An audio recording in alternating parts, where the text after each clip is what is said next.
Hello friends, welcome to editorial analysis by simplified civil services. आज 10 सितंबर को total 3 article discuss करेंगे। 2 article Indian express से लिए हैं और एक आर्टिकल द हिंदू से।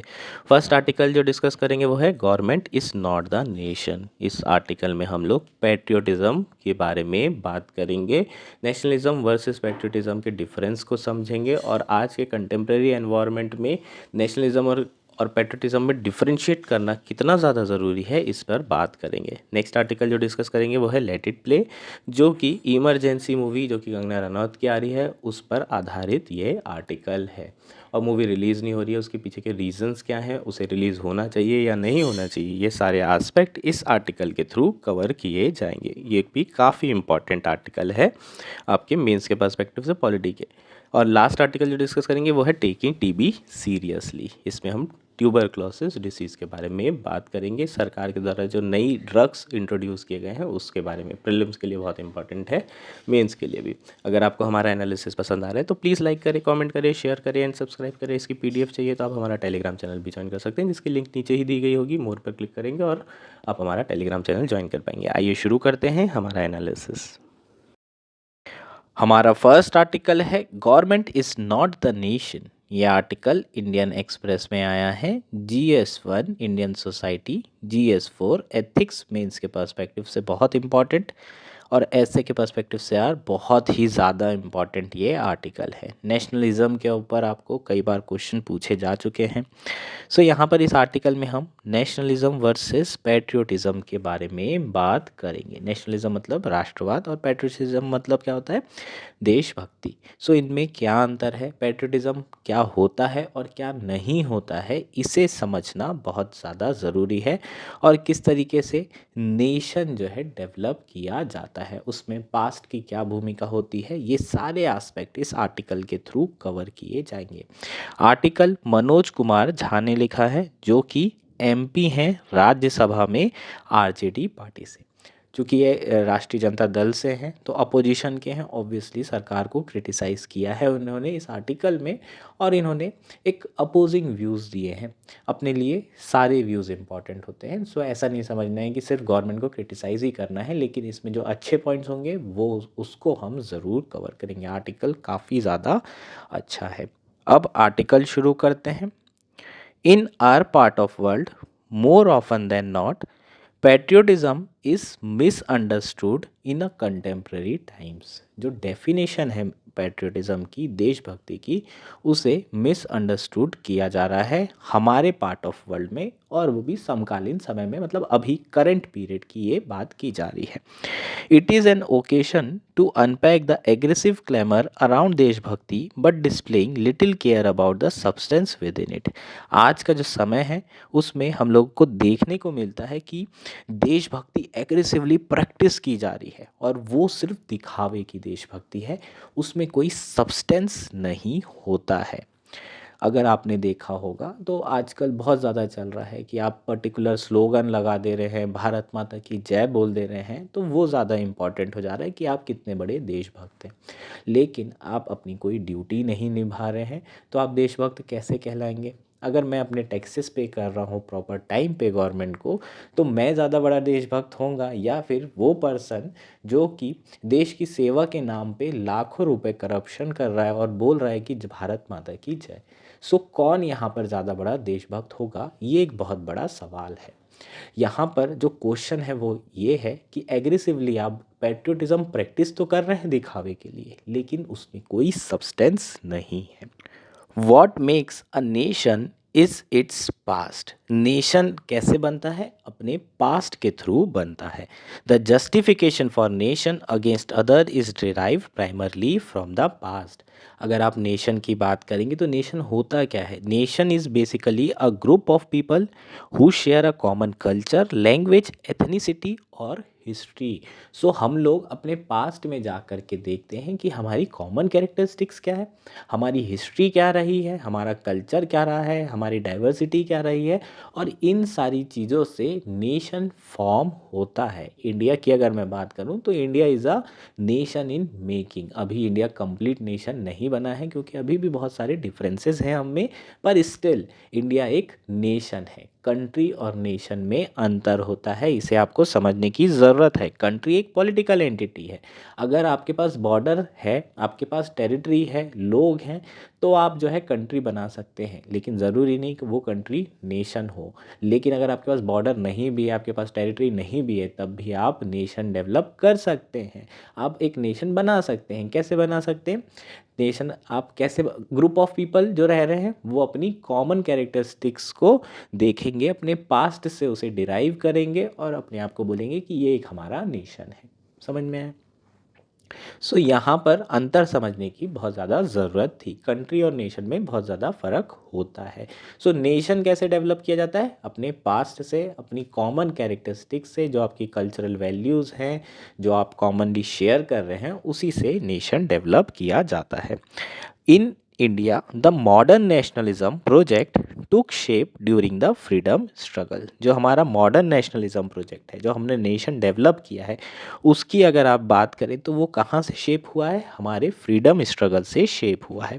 It was moulded by the values that inspired the movement. ये जो नेशन डेवलप हुआ है वो किस वैल्यूज़ पे हुआ है? जो कि नेशनल मूवमेंट के थ्रू इंस्पायर हुई थी, जैसे कि truth, non violence, liberty, inclusiveness, progress and so on. आप जितना चाहें इसमें ऐड कर सकते हैं वैल्यूज़ को। सो हमारा जो नेशन है उसका बेस क्या है? ये वैल्यूज़ है। ट्रुथ है, नॉन वायलेंस है, लिबर्टी है, इंक्लूसिवनेस है एंड प्रोग्रेस है। ठीक। सो ये सारी चीज़ों से ही नेशन डेवलप किया गया है। यही हमारी मॉडर्न नेशनलिज्म की वैल्यूज़ हैं। इसमें आप और भी वैल्यूज़ ऐड कर सकते हैं, जैसे कि जो कॉन्स्टिट्यूएंट असेंबली में डिबेट्स हुई थी उसमें कई सारी वैल्यूज़ की बात की गई थी। जस्टिस, लिबर्टी, इक्वालिटी, फ्रेटर्निटी, ये सारे आइडियल्स हैं जिसके थ्रू इंडियन नेशन फॉर्म करने की कोशिश की गई थी। It is important to recognise that this values were not imposition from above, but that they prevailed through countryside meetings, street conversation and political rallies। ये वैल्यूज़ हमारे ऊपर थोपी नहीं गई थी, इम्पोज नहीं की गई थी। ये सारी वैल्यूज़ हमारे फ्रीडम स्ट्रगल के दौरान जो है हमने पाई है, डिराइव की है। हमने जो फेस किया, अगर हमने डिस्क्रिमिनेशन फेस किया तो हमने बोला नहीं नहीं, इक्वलिटी होना चाहिए।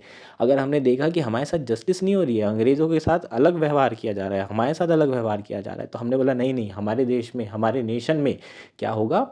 सब कुछ फेयर तरीके से होगा, सबको जस्टिस मिलेगी। सो ये जो वैल्यूज़ हैं ये हमारे स्ट्रगल से आई है, ये पॉलिटिकल रैली से आई है, जो सड़क पे चर्चाएं हो रही है, कॉन्वर्सेशन हो रहे हैं, उससे आई है। ये इम्पोज की हुई नहीं है। सो जो चीज़ इम्पोज नहीं की जाती है उसी के थ्रू हम जो है एक स्ट्रॉन्ग नेशन डेवलप कर सकते हैं। अगर मान लीजिए कोई चीज़ थोप दी जाए, फॉर एग्ज़ाम्पल आपको मैं बेस्ट एग्जांपल बता रहा हूँ यूएसएसआर का, है ना। यूएसएसआर एक तरीके से एक रात में ये रिवॉल्यूशन हुआ, कल्चरल रिवॉल्यूशन तो था नहीं, एक रात में जो है एक रिवॉल्यूशन हुआ, वर्किंग क्लास ने जो है टॉपल कर दिया और उसके बाद से सोवियत यूनियन बना, सोवियत यूनियन फॉर्म हुआ। उसके बाद कब तक चला? 50 साल, 60 साल, 70 साल। जो चीज़ें बहुत क्विकली बनती है वो डिसइंटीग्रेट इंटीग्रेट भी क्विकली हो जाती है। सो यहाँ पर जो कॉमन चीज़ थी वो यहाँ पर नहीं थी, जो शेयर्ड वैल्यू थी वो यहाँ पर नहीं थी, एक जो स्ट्रगल था साथ का वो यहाँ पर नहीं था, और इसलिए ये चीज़ जो है ख़त्म हो।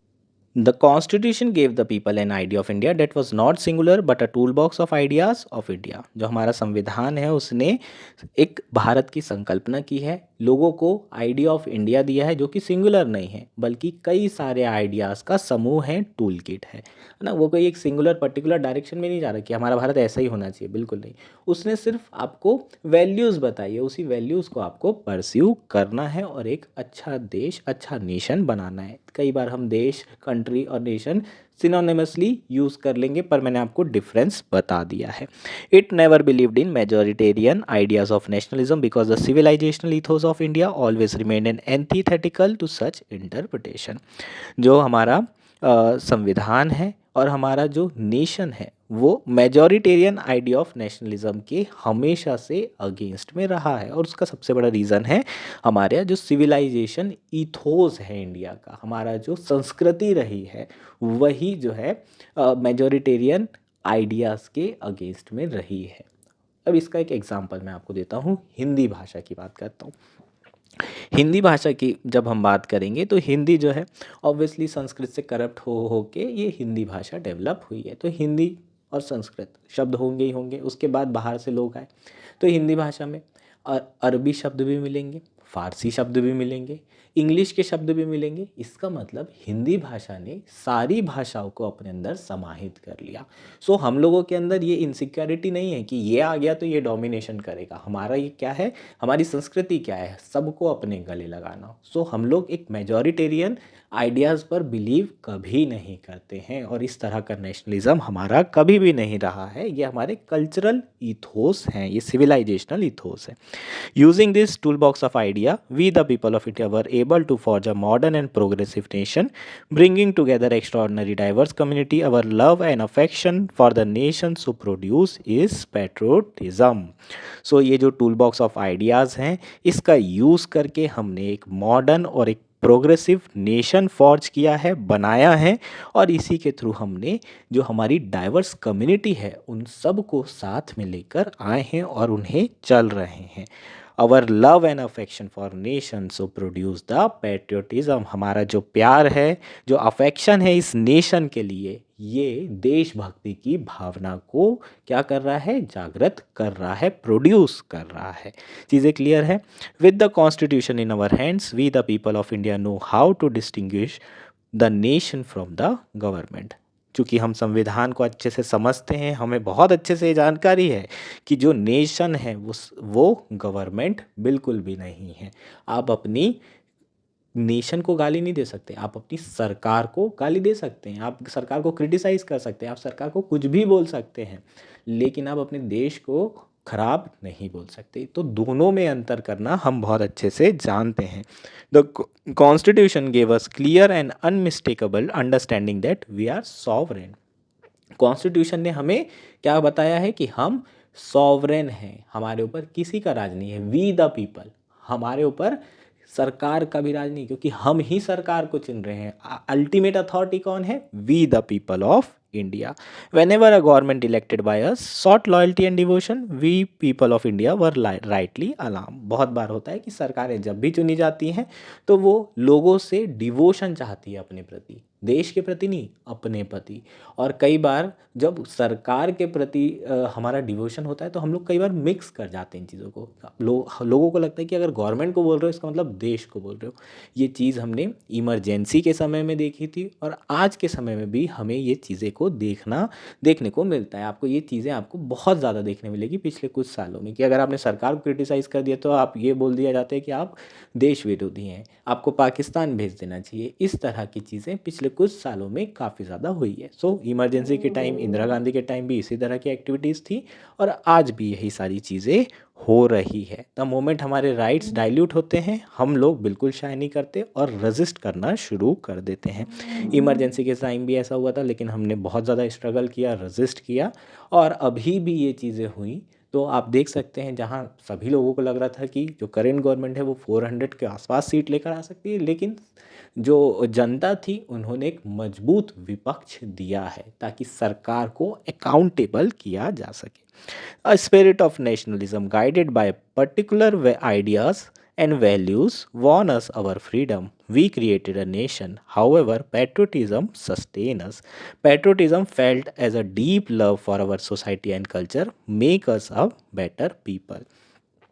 जो हमारी स्पिरिट ऑफ नेशनलिज्म है वो कहाँ से आई थी, वो हमारी फ्रीडम स्ट्रगल से, जो वैल्यूज़ और आइडियल्स हैं उसको, उसके थ्रू हम लोगों ने नेशन बना लिया, सब कुछ कर लिया है ना, और इससे हमारी नेशनलिज्म की भावना आ गई और नेशन डेवलप कर लिया। लेकिन इस नेशन को सस्टेन रखने के लिए देशभक्ति बहुत ज़्यादा ज़रूरी है। सो पैट्रियोटिज्म बेसिकली है क्या, हमारी सोसाइटी के लिए जो हमारा लव है, जो हमारे कल्चर के लिए हमारा अफेक्शन है, यही जो है पैट्रियोटिज्म कहलाता है। और इसी को हम अलग अलग तरीके से मैनिफेस्ट कर सकते हैं, जैसे कि हम लोग नेशनल फ्लैग हो गया, नेशनल आइडल्स हो गए, इसका सम्मान करते हैं और उसके थ्रू हम पैट्रियोटिज्म शो कर सकते हैं। आप टैक्स भरकर की भी पैट्रियोटिज्म शो कर सकते हैं। आपको ज़रूरी नहीं है कि आपको ये दिखाना होगा कि आप जो है सर्टेन वे में ही पैट्रियोटिज्म शो करें। अगर आप अच्छे देश के नागरिक हैं, फंडामेंटल ड्यूटीज़ फॉलो कर रहे हैं, दैट मीन्स आप पैट्रियोटिक हैं। लेकिन जो हमारी देशभक्ति है हमारे देश के प्रति, हमारी कंट्री के प्रति, वो हमें सरकार को क्रिटिसाइज़ करने से नहीं रोकती है। ये बहुत इंपॉर्टेंट पॉइंट है। आज की जो गवर्नमेंट है पिछले 10 सालों से जो रूल कर रही है, अगर आपने देखा होगा तो एक प्रोपोगंडा सा चल रहा है। आप सोशल मीडिया में देख लीजिए, आप जो है टीवी न्यूज़ में देख लीजिए, सो हमेशा हिंदू मुस्लिम डिबेट चलती रहती है, हमेशा डिविसिव पॉलिटिक्स चलती रहती है, पोलराइजेशन करने की कोशिश चलती रहती है ना। लोगों को कहा जाता है कि अगर आप सरकार के अगेंस्ट में हैं इसका मतलब आप देश विरोधी हैं, आप मोदी जी के अगेंस्ट में हैं इसका मतलब आप एंटी नेशनल हैं। सो इस तरह की जो माहौल है, एक प्रोपोगंडा है, वो चलाया जा रहा है और इसलिए हमें ये डिफरेंशिएट करना बहुत ज़्यादा ज़रूरी है। और ये जो एजेंडा है ना, इसका कोई भी फ़ायदा नहीं है। हो सकता है कि आप सरकार के फेवर में हो बिल्कुल, और आपको भी लग रहा हो कि ये जो है मोदी जी के अगेंस्ट में जो बोल रहे हैं ये लोग देश विरोधी हैं, पर आपको भी नुकसान होगा। क्यों नुकसान होगा? क्योंकि अगर आप सरकार को अकाउंटेबल नहीं करेंगे तो होगा क्या? हो सकता है कि आपकी फैमिली मेम्बर की जॉब चली जाए, ऑब्वियसली, है ना। अनएम्प्लॉयमेंट रेट हाई हो गया है। ये हो सकता है कि आपकी पब्लिक हेल्थ फैसिलिटी ना होने के कारण, आपको ऑक्सीजन सिलेंडर ना मिलने के कारण आपकी जान चली जाए या आपके फैमिली मेम्बर की जान चली जाए। हो सकता है कि आप बहुत साल से तैयारी कर रहे हो और वो पेपर लीक हो जाए, आपके साथ गलत हो, इस तरीके की चीज़ें हों और आपकी जो थाली है वो श्रिंक हो जाए, इन्फ्लेशन बहुत ज़्यादा हाई हो जाए। तो अल्टीमेटली इसमें विनर्स कोई भी नहीं है। जो सरकार को सपोर्ट कर रहे हैं वो भी और जो अगेंस्ट में है वो भी। नुकसान सभी को होगा अगर आप सरकार को अकाउंटेबल होल्ड नहीं करते हैं। So holding the government accountable to people is the hallmark of true patriotism. सरकार को अकाउंटेबल करना ही एक तरीके से देशभक्ति है। By questioning and challenging the wrong and arbitrary government action, citizen ensure that their country remains true to the ideals and value that shape this nation. जब हम भी सरकार को क्वेश्चन करते हैं, चैलेंज करते हैं उनके आर्बिट्री डिसीजन को, तो जो सिटीज़न होते हैं वो इंश्योर करते हैं कि हमारा जो नेशन है, जिन वैल्यूज़ के थ्रू ये बना है, उसी वैल्यूज़ को स्टिक करे, उसी वैल्यूज़ में ही रहे। The first step in this direction would be to not accept propaganda by the government at face value. If the government is inefficient, corrupt और harmful, it undermines national interest. A partition and divisive government is not interested in the well-being of nation. अगर सरकार corrupt है, सरकार inefficient है और harmful है तो देश का तो भला नहीं होने वाला है, नेशनल इंटरेस्ट के अगेंस्ट है। अगर सरकार डिविसिव है, पार्टीशन पॉलिटिक्स कर रही है, अगर किसी एक पर्टिकुलर कम्युनिटी के साथ जो है गलत कर रही है, तो उससे नेशन का फ़ायदा होगा क्या? नहीं होगा। नेशनल इंटरेस्ट में होगा क्या? नहीं होगा। सो अल्टीमेटली जो नेशनलिज्म है उसे एक सर्टेन आइडियोलॉजी, नैरो आइडियोलॉजी में देखा नहीं जा सकता। और अगर हम सच्चे देशभक्त हैं तो हमें सरकार को हमेशा अकाउंटेबल करना होगा और हमारे जो नेशनल वैल्यूज़ हैं उसको फॉलो करना होगा, जिसके थ्रू ये नेशन डेवलप हुआ है, जो हमारे कॉन्स्टिट्यूशन में दी गई है। We must acknowledge as a collective that a true patriot can not wish harm on some members of we the people of India. True patriots can deeply care deeply about the well-being and the progress of their nation and the whole nation. So ये हमारा complete article था। यही एक सच्चे देशभक्त की क्या है? निशानी है। क्लियर है क्या? आपको मेंस में क्वेश्चन पूछा जा सकता है पैट्रियोटिज्म वर्सेस नेशनलिज्म के ऊपर डिफरेंस आ सकता है, या फिर आपको पूछा जा सकता है कि कैसे देश के लोगों को पैट्रियोटिक बनाया जा सकता है। इस तरह का क्वेश्चन एथिक्स में आपको GS4 में पूछा जा सकता है ना। तो पैट्रियोटिज्म के लिए बहुत सारी चीज़ें कर रही है सरकार, जैसे असेंबली में नेशनल एंथम होता है ना। ये सारी चीज़ें, बहुत सारी चीज़ें सरकार करती है। कई सारी कल्चरल एक्टिविटीज़ चलती रहती है, डिबेट होते हैं, नेशनल फ्लैग्स वगैरह लगाए जा रहे हैं पूरे देश में बड़े बड़े। तो ये सारी भावना लोगों के अंदर डाली जाती है, जिससे उनका प्रेम जो है अपने देश के प्रति बढ़े। सो इस तरह के क्वेश्चन भी आपको पूछे जा सकते हैं। होपफुली ये आर्टिकल आपको समझ में आया होगा। हमारा नेक्स्ट आर्टिकल है लेट इट प्ले।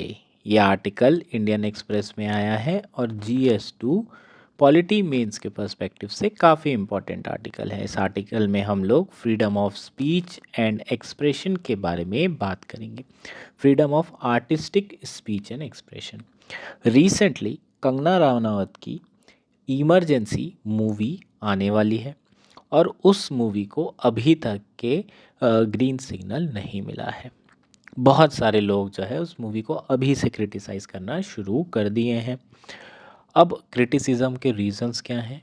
अलग अलग हो सकते हैं। जैसे कि जो सिख कम्युनिटी है उनका ये कहना है कि उस मूवी में जो सिख कम्युनिटी है उन्हें गलत तरीके से दिखाया गया है। इसके अलावा बहुत सारे लोगों का ये कहना है कि ये जो मूवी है ये फैक्चुअली सही नहीं है और इसमें तथ्यता भी है। मैंने इस मूवी का ट्रेलर देखा था जिसमें एक सीन था। एक सीन में इंदिरा गांधी जो कि कंगना रनावत जो रोल प्ले कर रही हैं उसमें वो कह रही हैं कि India is Indira and Indira is India, पर ये चीज़ इंदिरा गांधी ने कभी भी नहीं कही है।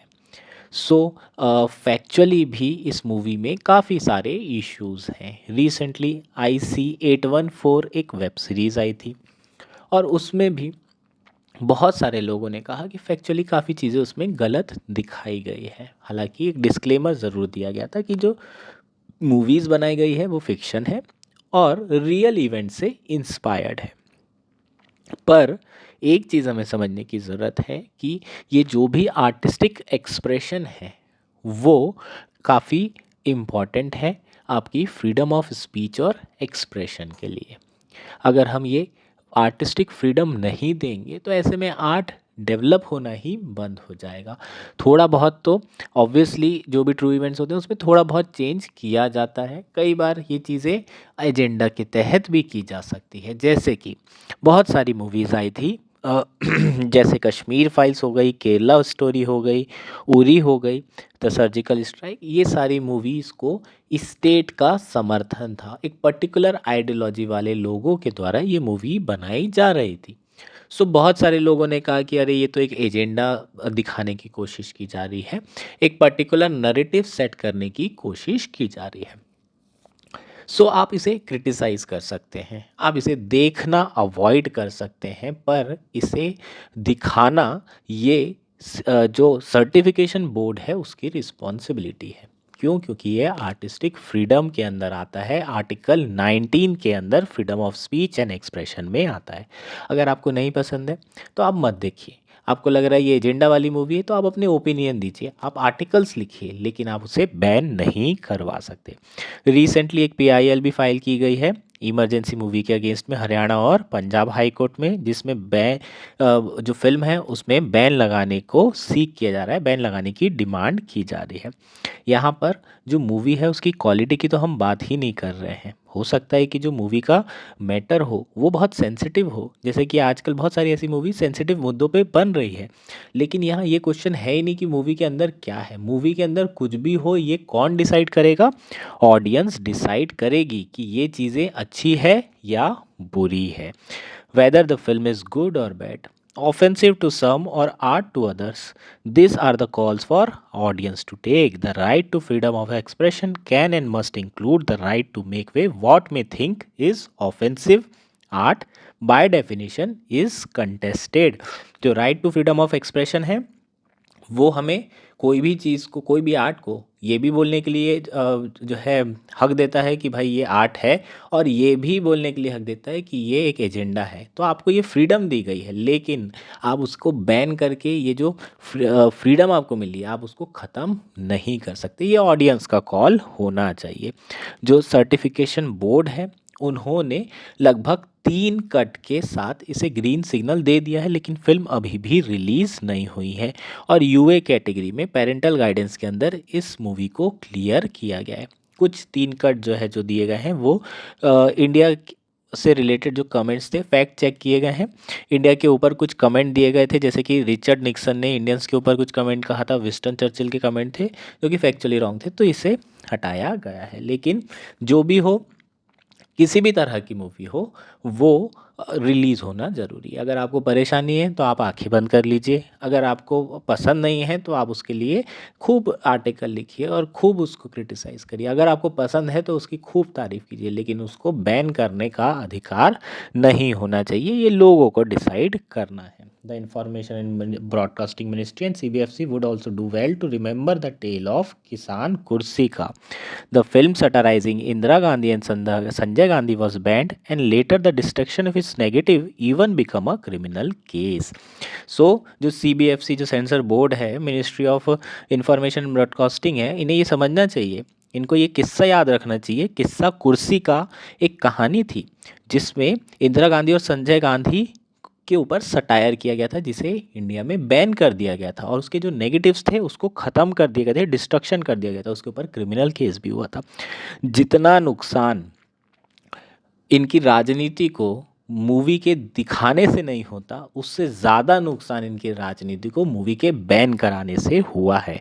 सो अगर इसी तरीके की चीज़ें इमरजेंसी के साथ होगी तो हो सकता है कि बीजेपी को भी काफ़ी नुकसान हो। वैसे तो बीजेपी अगर आप देखें तो संविधान हत्या दिवस इस बार 25 जून को सेलिब्रेट करने वाली है, लेकिन रिसेंटली जो कंगना रनौत है उनके कुछ स्टेटमेंट्स आए हैं जो कि थोड़े से बीजेपी को नुकसान दे रहे हैं। तो कहीं ना कहीं जो पार्टी है और जो कंगना रनौत के बीच है उसमें कुछ प्रॉब्लम चल रही है, उसी के कारण हो सकता है कि इमरजेंसी में थोड़ा ज़्यादा ध्यान दिया जा रहा हो कि पार्टी को कुछ नुकसान ना हो जाए गलत दिखाने के चक्कर में या फिर फैक्चुअली गलत चीज़ बताने के चक्कर में। सो ज़्यादा प्रिकॉशन में भी सरकार ले रही हो, पर बैन नहीं किया जाना चाहिए। Right to freedom of expression, ये जो है आपका यहाँ पर आर्टिस्टिक राइट इंश्योर करना बहुत ज़्यादा ज़रूरी है। चीज़ें क्लियर है? ये हमारा आर्टिकल था। हमारा नेक्स्ट और आज का लास्ट आर्टिकल है टेकिंग टीबी सीरियसली। ये आर्टिकल द हिंदू में आया है। GS2 हेल्थ के पर्सपेक्टिव से काफ़ी इंपॉर्टेंट आर्टिकल है, प्रीलिम्स के लिए और भी ज़्यादा इंपॉर्टेंट है।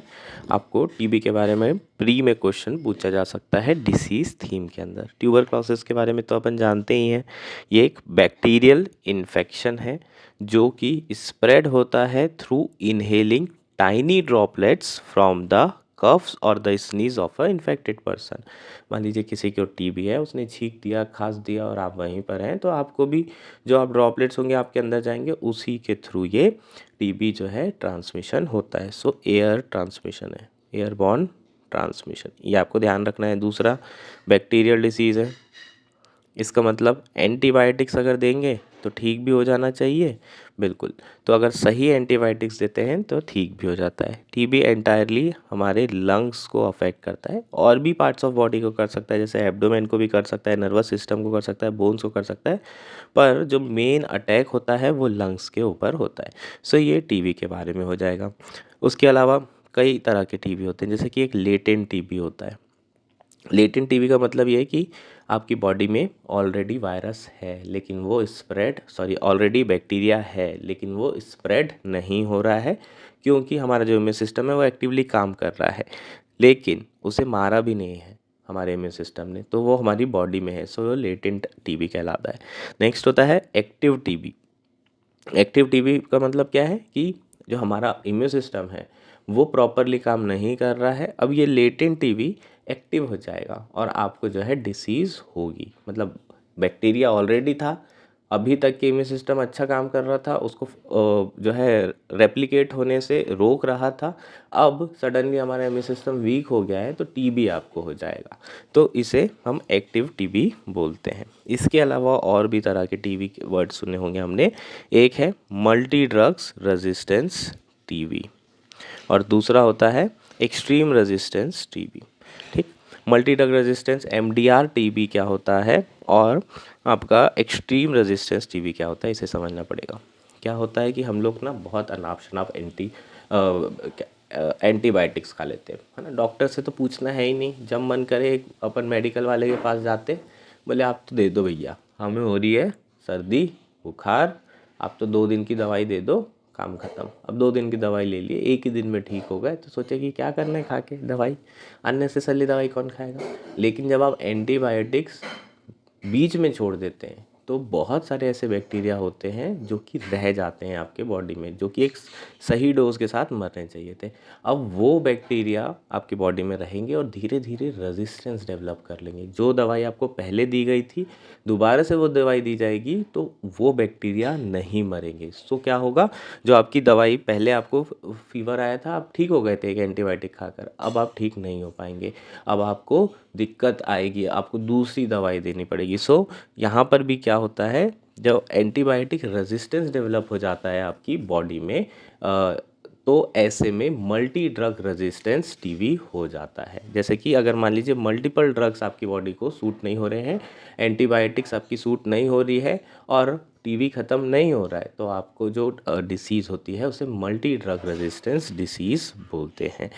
टीबी को एड्रेस करने के लिए अलग अलग लाइन ऑफ ड्रग्स होते हैं, जैसे कि सबसे पहले बेसिक ड्रग दिया जाता है ना। अगर मान लीजिए आपको टीबी हो गया, एक्टिव टीबी है, तो आपको बेसिक ड्रग दिया जाएगा। अगर आपका टीबी ठीक हो जाता है तो ठीक, नहीं तो सेकंड लाइन ऑफ ड्रग दिया जाता है। अरे आपको इस पे रेजिस्टेंस है, इससे काम नहीं हो रहा है, तो थोड़ी हैवी दवाइयाँ देंगे जिसे सेकंड लाइन ऑफ ड्रग कहा जाएगा, फिर थर्ड लाइन ऑफ ड्रग कहा जाएगा, फिर फोर्थ लाइन। ऐसे 4 लाइन ऑफ ड्रग्स अगर मान लीजिए आपकी बॉडी को सूट नहीं हो रहे हैं, आप ठीक नहीं हो रहे हैं, तब आपको एक्सट्रीम टीबी होगा और उसके बाद बचना मुश्किल हो जाता है। बीमारी उतनी प्रॉब्लमेटिक नहीं है, लेकिन अगर आपकी बॉडी रेजिस्ट करेगी, आपका इम्यून सिस्टम काम नहीं करेगा, तो फिर बचना बहुत मुश्किल हो जाता है एक्सट्रीम टीबी होने के बाद। चीज़ें क्लियर है। अब नाउ आर्टिकल शुरू कर लेते हैं। रिसेंटली गवर्नमेंट ऑफ इंडिया ने, हेल्थ मिनिस्ट्री ने इंट्रोड्यूस किया है new treatment regimen for drug resistant tuberculosis hardly a couple of years after it was recommended by WHO is a step in the right direction. So new treatment regimen introduce किया गया है for a drug resistance tuberculosis. Government approved BPA-LM regimen. इसको याद रखोगे, prelims में आएगा ये BPA-LM। ये है क्या जो हमने रिसेंटली न्यूज़ में सुना है, इस तरह का क्वेश्चन आ सकता है। Comprising 4 drugs. इसमें कौन कौन से 4 ड्रग्स हैं? पहला है बेडाक्यूलिन, दूसरा है प्रीटोमेनिड, लाइनोजोलिड और मॉक्सीफॉक्सिन। अब आपको ये दवाइयों के नाम भी पूछ सकते हैं और पूछ सकते हैं कि कौन सी डिसीज से रिलेटेड है। रिसेंटली कैंसर की दवाइयों के भी नाम सुने थे और आंसर में कैंसर भी देगा। अब मान लो याद नहीं रहा अच्छे से, तो सबसे पहले यही सोचेंगे कि कैंसर ही होगा यार, इसका आंसर तो टीबी होगा, लेकिन ये याद रखना है दवाइयों के नाम, ठीक। तो ये 4 ड्रग्स रिसेंटली अप्रूव करे हैं गवर्नमेंट ने। इन 4 ड्रग्स के थ्रू लोगों का टीबी सुधारने की कोशिश की जा रही है। regimen has been proven to offer better outcomes, remarkably shortening the duration of treatment and resulting in improvement in quality of life for a person living with multi-drug resistance tuberculosis। ये जो regimen है ये already बहुत बढ़िया जो है outcomes offer कर रहा है। ड्यूरेशन ऑफ ट्रीटमेंट शॉर्टन हो चुका है और जो क्वालिटी ऑफ लाइफ है, जिसे MDR-TB हुआ है, उसकी काफ़ी बेहतर हुई है इन दवाइयों को लेने के बाद। मेनली ये रेजिमेंट कब अपनाई जाएगी? जब आपको 2 दवाइयाँ सूट नहीं करेगी। कौन सी दवाइयाँ सूट नहीं करेगी? आइसोनियाजिड और रिमेपाइसिन। अगर ये दोनों दवाइयाँ जो फ्रंट लाइन ड्रग्स हैं टीबी ट्रीटमेंट के, अगर आपको सूट नहीं कर रहे हैं, आप जो आपकी बॉडी रेजिस्ट कर रही है, तब ये रिजीम आपको BPA-LM रेजिमेन दी जाएगी। समझ में आया? पहले ये दोनों ड्रग्स दिए जाएंगे सबसे पहले। ऐसा नहीं होगा कि कोई भी आएगा उसको ये 4 दवाई देंगे, बिल्कुल नहीं। सबसे पहले ये 2 ड्रग्स देंगे, ये फर्स्ट लाइन ऑफ ड्रग्स है, इसे पहले दिया जाएगा एंड देन फिर इसे देंगे। क्लियर है क्या? The move makes tremendous sense for a country that voluntarily set itself at an earlier target for TB elimination by 2025, 5 year ahead of the global target under the UN Sustainable Development Goal। ठीक है, तो India के लिए ये एक बहुत important step है। India ने ऑलरेडी जो है 2025 तक के टारगेट किया है एलिमिनेशन ऑफ टीबी, और 2030 तक जो आपका यूनाइटेड नेशन है उसने टारगेट किया है कि सभी को टीबी एलिमिनेट करना है बाय 2030, है ना। सस्टेनेबल डेवलपमेंट गोल का ये हिस्सा है।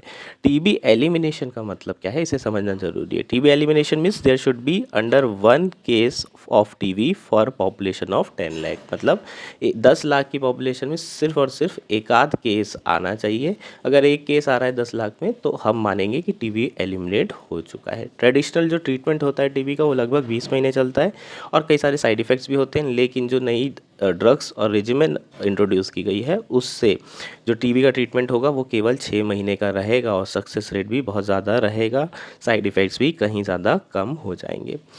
बहुत ज़्यादा सिग्निफिकेंट इसलिए है क्योंकि लगभग 75,000 अपने देश में ऐसे लोग हैं जो कि ड्रग रेजिस्टेंस टीबी फेस कर रहे हैं और उन्हें सस्ती और बेहतर दवाइयाँ अब अवेलेबल हो जाएगी। बहुत इंपॉर्टेंट है।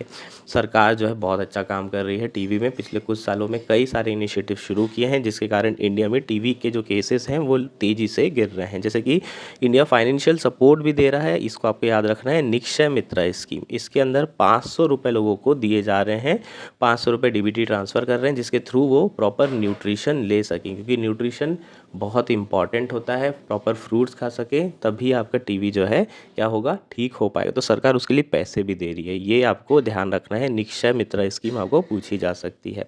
India reduction of TB incidence by 16% from 2015 to 2022 is almost double the pace at which global incidence is declining. Globally देखें टीबी तो इंडिया में ग्लोबल के कंपैरिजन में डबल रेट से टीबी का डिक्लिनेशन हो रहा है, डिक्लाइन हो रहा है। 16% से टीबी कम हुआ है 2015 से 2022 के बीच में, और जो मॉर्टेलिटी रेट है वो भी 18% के अराउंड कम हुआ है इंडिया में। सो इंडिया बहुत अच्छा काम कर रहा है, और ये जो नई आपकी जो ड्रग्स आए हैं इससे और तेज़ी से जो टीबी के इश्यूज़ हैं, टीबी के पेशेंट्स हैं, उसे जो है सुधारा जा सकेगा। ठीक है, ये हमारा कंप्लीट आर्टिकल था। होपफुली ये सारी चीज़ें क्लियर है। That's it for today. Thank you and enjoy your day.